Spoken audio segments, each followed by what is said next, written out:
Jammu Kashmir bank घोटाले में पूर्व मुख्यमंत्री उमर अब्दुल्ला से की पूछताछ। इमारत की खरीद से संबंधित मामले में बयान किए दर्ज।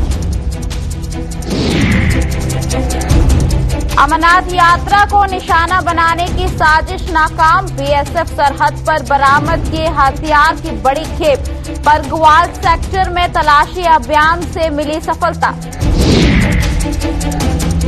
सरोड टोल प्लाजा बंद करने की फिर से मांग ने पकड़ा जोर। अपनी पार्टी ने जोरदार प्रदर्शन कर उठाई आवाज। प्रधानमंत्री के दौरे पर विघ्न डालने की दी चेतावनी।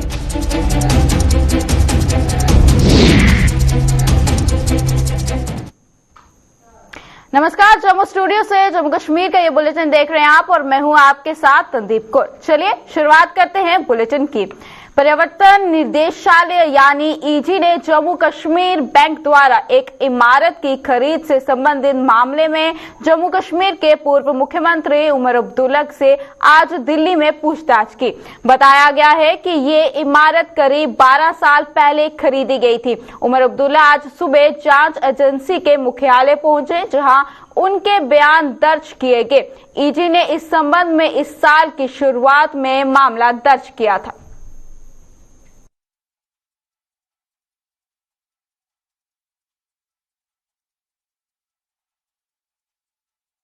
वार्षिक अमरनाथ यात्रा आरंभ होने से पहले ही पाकिस्तान ने उसे निशाना बनाने का ताना बाना बुना शुरू कर दिया है।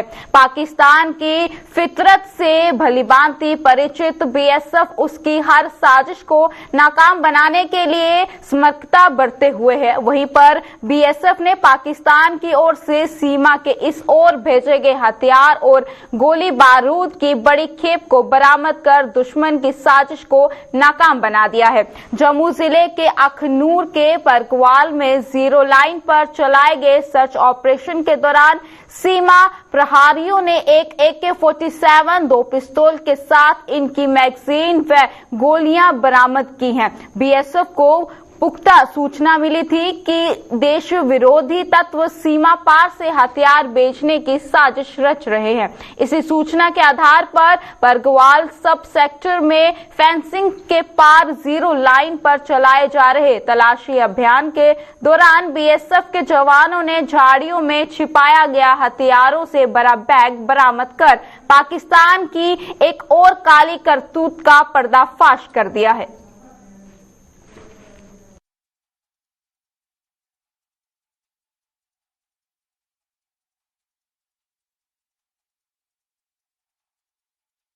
सरोड टोल प्लाजा को बंद करने की मांग करते हुए जम्मू कश्मीर अपनी पार्टी भी अब सड़कों पर उतर आई है। अपनी पार्टी ने चेतावनी दी है कि यदि इस टोल प्लाजा को बंद न किया गया तो वह प्रधानमंत्री नरेंद्र मोदी के इस महीने संभावित जम्मू दौरे में विघ्न डालने को मजबूर हो जाएंगे। अपनी पार्टी ने आज जम्मू पठानकोट हाईवे पर स्थित इस टोल प्लाजा पर प्रदर्शन करते हुए ये आरोप भी लगाया कि इस टोल प्लाजा से होने वाली कमाई कुछ नेताओं की जेब में जा रही है और यही वजह है कि वो लोगों की आवाज उठाने के बजाय चुप्पी साधे हुए हैं। देश के प्रधानमंत्री हैं, हम उनका वेलकम करेंगे, लेकिन ये सरकार अगर हमारी बात नहीं सुनेगी तो हमको सोचना पड़ेगा कि प्रधानमंत्री के प्रोग्राम में भी अगर हमको ये आवाज उठानी पड़ी तो हम आवाज वहाँ पहुँचाएंगे। हम चाहते हैं कि एडमिनिस्ट्रेशन ही हमारी बात वहाँ पहुँचाए, हमारी बात वहाँ पहुँचाए। हम नहीं चाहते कि प्रधानमंत्री के प्रोग्राम में हम कोई विघ्न डालें। देश का प्रधानमंत्री आ रहा है, हमारे लिए गर्व की बात है, लेकिन एडमिनिस्ट्रेशन को ये कहेंगे कि हमारी आवाज दबाई ना जाए, हमारी आवाज प्रधानमंत्री तक पहुंचाई जाए। उनको पता ही नहीं है कि नेशनल हाईवे अथॉरिटी किसानों को लूट रही है, दुकानदारों को लूट रही है। यहाँ इलीगल जजिया कुछ नेताओं के घर में पैसा जा रहा है। वो नेता जो आज अरबपति बन गए हैं, यहाँ से उनके घरों में पैसा जाता है, वो आज चुप करके बैठे हैं। ये आने वाले असेंबली इलेक्शन में जम्मू कश्मीर के लोग जो हैं इनको जवाब देंगे।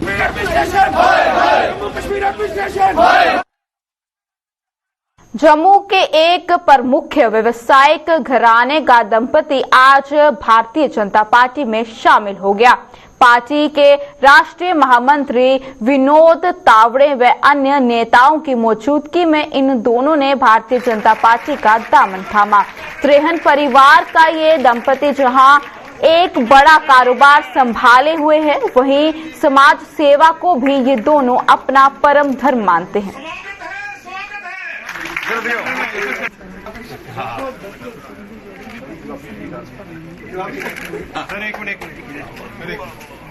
श्रीमती रितिका त्रेहन जी और श्रीमान त्रेहन साहब को दिल की गहराइयों से भारतीय जनता पार्टी में शामिल होने पर बधाई देता हूं और उम्मीद करता हूं कि जिस प्रकार व्यापार जगत में मिसिस एंड मिस्टर त्रेहन जी ने अतुलनीय कार्य किया, जबरदस्त काम किया, राजनीतिक क्षेत्र के अंदर भी ये समाज सेवा के जिस भाव को लेकर चल रहे हैं इसको और भारतीय जनता पार्टी में मजबूत करेंगे। मैं यही कहूंगी कि नरेंद्र मोदी जी ने जो कार्य किए हैं, जो घर घर उन्होंने शौचालय पहुंचाए हैं और सिलेंडर पहुंचाए हैं, इतना कुछ किया है देश के लिए।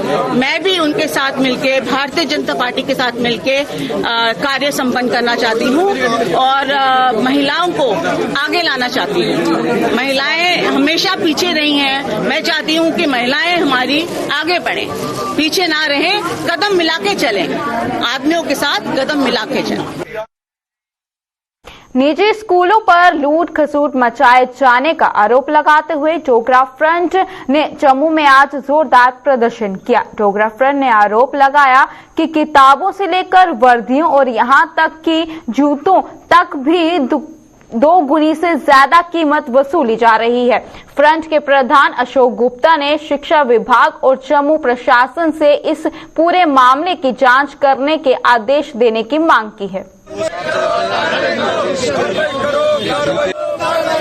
महंगा सामान बेचने वाले स्कूलों पर ये 180 किताब के ऊपर रेट लिखा हुआ है, वो 180 में 2 दे रहा है। कितने देते हो भाई?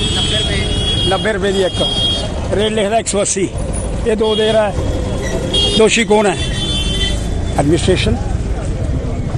क्या कर रहा है? फूड एंड अपने डायरेक्टर एजुकेशन। कार्रवाई होनी चाहिए। माननीय उपराज्यपाल जी, जब सब पर कार्रवाई हो रही है तो ये स्कूल वाले, कुछ स्कूल वालों ने गुंडागर्दी डाली हुई है, इन पर कार्रवाई करने का प्रयास करो और पकड़ करके इनको, जब तक इनकी सदस्यता रद्द नहीं करोगे ये कार्रवाई के विषय के अंदर कोई बात नहीं होगी। इसलिए मैं मांग करना चाहता हूँ इस संदर्भ के अंदर कार्रवाई करो, कार्रवाई करो, कार्रवाई करो। 180 का रजिस्टर, 180 में 2 मिल रहे हैं। ये यूनिफॉर्म 1450, बाजार 650। ये हो क्या रहा है?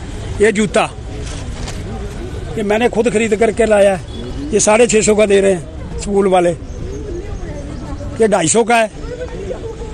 दोषी कौन है? अरे बाजार में कम कीमत पर है पर स्कूल वाले वहां से आप लेंगे, बिल भी देते हैं, कोई कार्रवाई नहीं कर रहा। माननीय डिप्टी कमिश्नर महोदय और श्रीमान डिविजनल कमिश्नर महोदय, आपकी जिम्मेवारी आन पड़ गई है। ये जो नीचे गंदगी छाई हुई है, इस गंदगी को आप साफ करने का प्रयास करें। बढ़ती महंगाई को लेकर जम्मू में प्रदेश कांग्रेस कमेटी द्वारा केंद्र सरकार के खिलाफ प्रदर्शन किया गया। प्रदर्शन की अगुवाई कर रहे प्रदेश कांग्रेस कमेटी के अध्यक्ष जी मीर ने केंद्र सरकार पर निशाना साधते हुए उस पर दोगुली नीति अपनाने का आरोप लगाया है। कांग्रेस प्रदेश अध्यक्ष ने आरोप लगाया कि जब 5 राज्यों में चुनाव चल रहे थे उस समय भाजपा सरकार ने पेट्रोल और डीजल के दाम नहीं बढ़ाए, लेकिन जैसे ही चुनाव खत्म हुए भाजपा सरकार ने पेट्रोल व डीजल के दाम के साथ साथ रसोई गैस की कीमतों में भी बढ़ोतरी शुरू कर आम आदमी की कमर तोड़ कर रखती है। पूरे देश में कांग्रेस पार्टी की तरफ से जो मरकजी सरकार की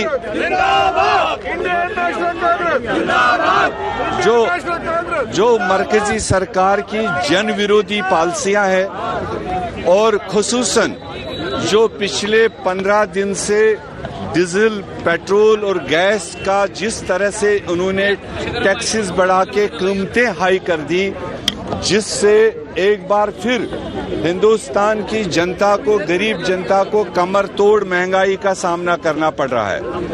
और ये भाजपा सरकार कितनी दोगली सरकार है कि जब चुनाव हो रहे थे 5 स्टेटों में, तब इस बढ़ती महंगाई को उन्होंने ऊपर वजन डाल के रोक लिया। देश की जनता, खासकर 5 स्टेटों में हुए चुनाव जो एरिया थे, वहां के लोगों को आंख में धूल झोंक के उनसे वोट लिए, मगर जैसे चुनाव उधर हो गए और भाजपा सरकार ने फिर उसी रफ्तार के साथ जो एसेंशियल कमोडिटीज है, जिसमें बुनियादी तौर पर पेट्रोल, डीजल, गैस है, उसको बढ़ती महंगाई आम इंसान के लिए कमर तोड़ने वाली है। जब डीजल, पेट्रोल और गैस का बढ़ता है तो तमाम एसेंशियल कमोडिटीज खाने पीने में बढ़ता है, कंस्ट्रक्शन काम में बढ़ता है, और जितना पैसा वो लूट रहा है, लाखों करोड़ रुपए, वो चंद पूंजीपतियों को माफ करके दिया जा रहा है। आम गरीब का जेब काट के चंद पूंजीपतियों को वो दिया जा रहा है। आज देश उनसे हिसाब मांगना चाहता है। डोगरा सभा ने ड्रग्स के खिलाफ छेड़ी गई मुहिम में पुलिस प्रशासन से भी सहयोग की मांग की है। सभा ने कुछ प्रस्ताव भी रखे हैं, जिनकी जानकारी आज एक प्रेस कॉन्फ्रेंस के दौरान सभा के प्रधान ठाकुर गुलचैन सिंह चाड़क ने दी। इन प्रस्तावों में पाकिस्तान के इशारे पर सार्वजनिक स्थलों पर ड्रग्स बेचने वालों की धरपकड़ के लिए विशेष अभियान चलाने और पुलिस प्रशासन में छिपे उन काली भेड़ों का पर्दाफाश करने की मांग की है, जिनकी मदद से ड्रग्स का कारोबार दिन बर दिन फलता फूलता जा रहा है। सबसे पहला कि ये जो ड्रग्स पकड़ी जाती है या कहाँ ड्रग्स का फैलाव हो रहा है, कहाँ पाकिस्तान ने इस किस्म के लोग घुसपैठिए के रूप में गलियों में, इंस्टीट्यूशंस के पास, हॉस्पिटल्स के पास, पब्लिक प्लेसेस के पास, बस अड्डों के पास, वहाँ पर लगाए रखे हैं। उनको उनकी शिनाख्त करना, इन्वेस्टिगेशन प्रॉपर हो और उनके लिए प्रॉपर चलान पेश हो, उनको सजा मिले, उसके लिए एक गवर्नमेंट ने कोशिश करनी चाहिए। और वो कोशिश जिस तरीके से अभी हो रही है वो सफिशिएंट नहीं है। पुलिस के अंदर बड़े बड़े अच्छे लोग हैं, उनको अवार्ड भी मिलना चाहिए जो अच्छा काम कर रहे हैं, लेकिन ऐसे लोग भी हैं जिनकी मिली भगत से ये ड्रग का बिजनेस चल रहा है, तो उनको भी आइडेंटिफाई करना चाहिए और उनको सह देनी चाहिए। एक मांग रेजोल्यूशन के जरिए हमने वहाँ पर ये की। छठे नवरात्रे पर भी आज मां के मंदिरों में श्रद्धा का सैलाब उमड़ा हुआ है। आज मां के छठे स्वरूप मां कत्यायनी का आराधना जो है वो की जा रही है और मंदिरों में आस्था का सैलाब उमड़ा हुआ है। जम्मू के बहु फोर्ट स्थित मां काली के दरबार में छटा भी देखते ही बनी जा रही है और वहीं पर आज सुबह सवेरे से ही श्रद्धालुओं का तांता लगना शुरू हो गया था। मंदिर परिसर में पहले नवरात्रे से ही हवन यज्ञ की परंपरा भी निभाई जा रही है, जिसमें लोग जो है आहुति डालकर धर्म के प्रति अपनी आस्था का परिचय दे रहे हैं।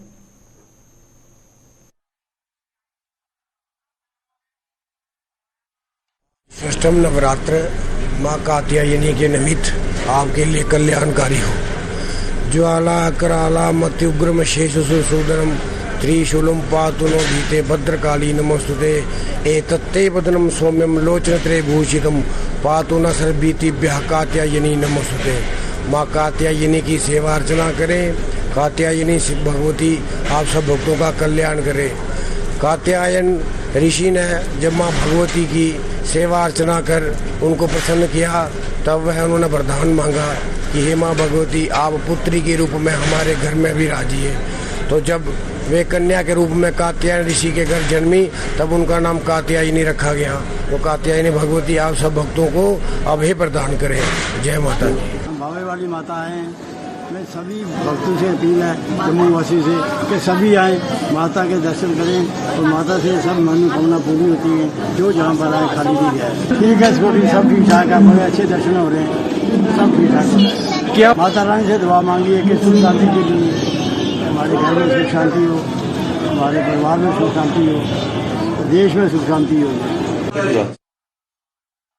एक तरफ गेहूं की फसल पकने से किसान खुश जो है वो भी नजर आ रहे हैं, वहीं पर पकी फसल में आग लगने का डर की चिंता की रेखाएं जो है वो भी किसानों के चेहरों पर भी साफ नजर आ रही हैं। बिश्ना के किसानों का आरोप है कि आग से फसल को बचाने के लिए सरकार ने कोई भी प्रबंध नहीं किया है, जिससे उनकी चिंताएं और भी बढ़ गई हैं। इसी पर पेश है एक रिपोर्ट।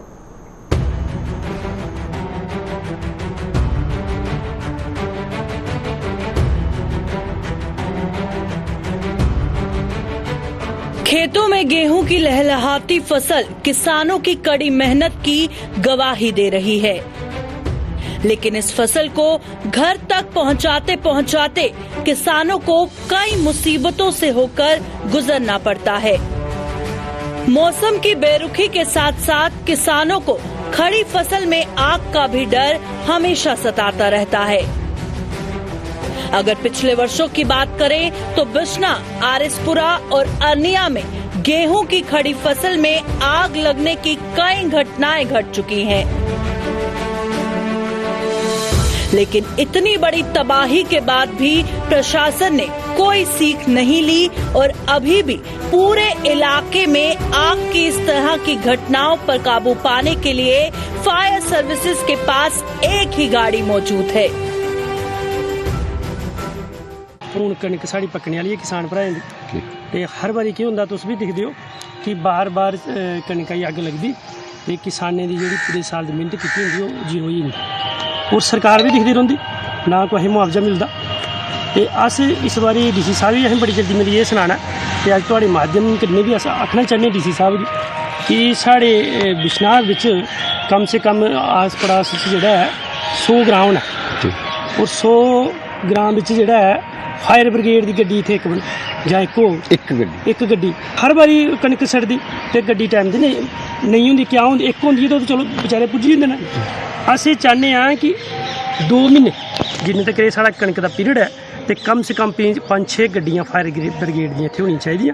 अगर कोई हादसा हो जाता तो उन्हें फौरन जाइए जी है अग्ग पर काबू पाया जाए। ते एक तरह तुस दिखदे हो कि किसानें की सरकार गल करदी है इनके बधानी है तो इन्हें 2 महीने कंट्रोल कुहा भी जेह्ड़ा है कणक की फसल पर इन्हें कोला होया नहीं। बिश्ना के ग्रामीण हलकों के लोगों के मुताबिक वह हर वर्ष प्रशासन से गेहूं पकने के साथ ही फसल में आग की घटनाओं पर काबू पाने के लिए फायर सर्विसेज की टीमों को उपलब्ध करवाने की गुहार लगाते हैं, लेकिन हर बार प्रशासन उनकी इस मांग को अनसुना कर देता है, जिसका खामियाजा किसानों को अपनी फसल गंवाकर भुगतना पड़ता है।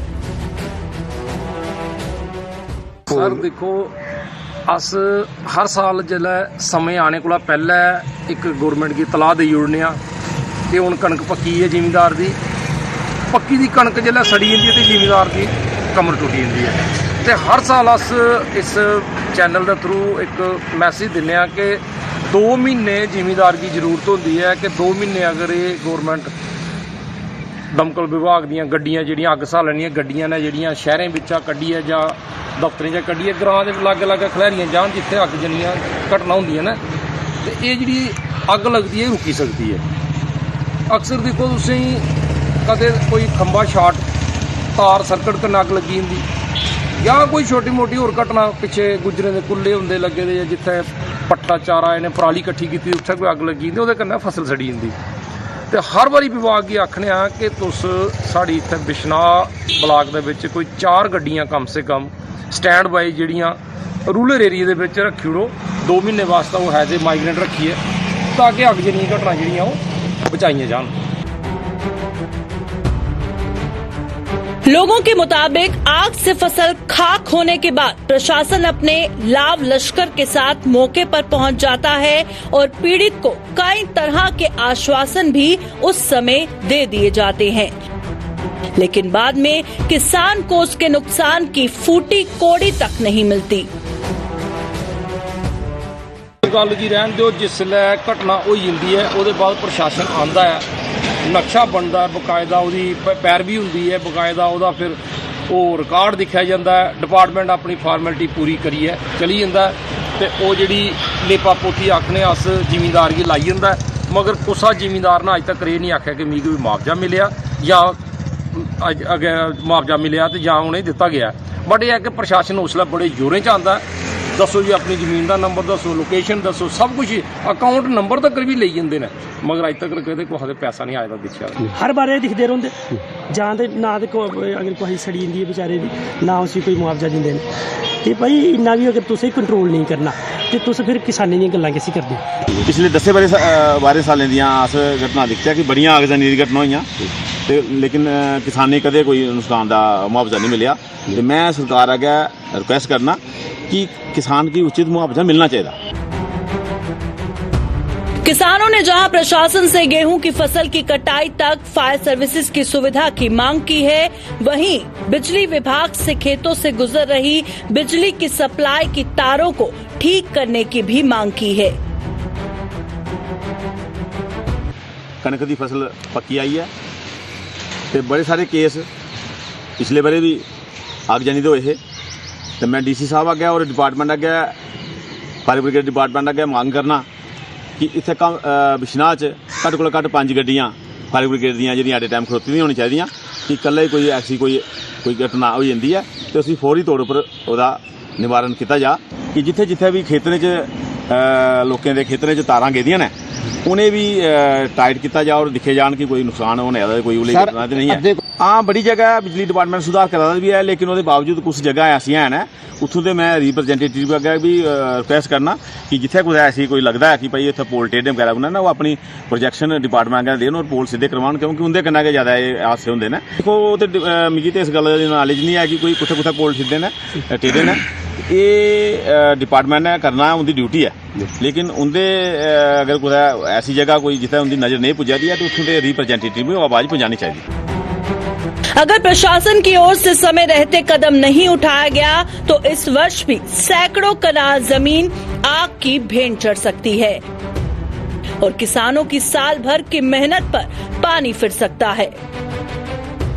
बिश्ना से नंदकिशोर के साथ अश्विनी चंदेल की रिपोर्ट।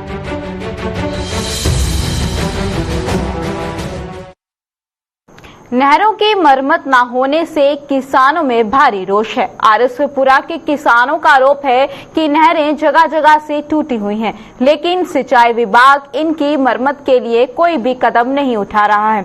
इन लोगों के मुताबिक नहरों की खस्ता हालत को लेकर वो कई बार सिंचाई विभाग और स्थानीय प्रशासन से गुहार लगा चुके हैं, लेकिन अभी तक उनकी किसी ने भी कोई सुनवाई नहीं की है। किसानों के मुताबिक सिंचाई विभाग का नहरों की ओर कोई ध्यान नहीं है और 90% नहरों के किनारों पर अवैध कब्जा है और इतना ही नहीं, सफाई के नाम पर भी विभाग खानापूर्ति ही करता है।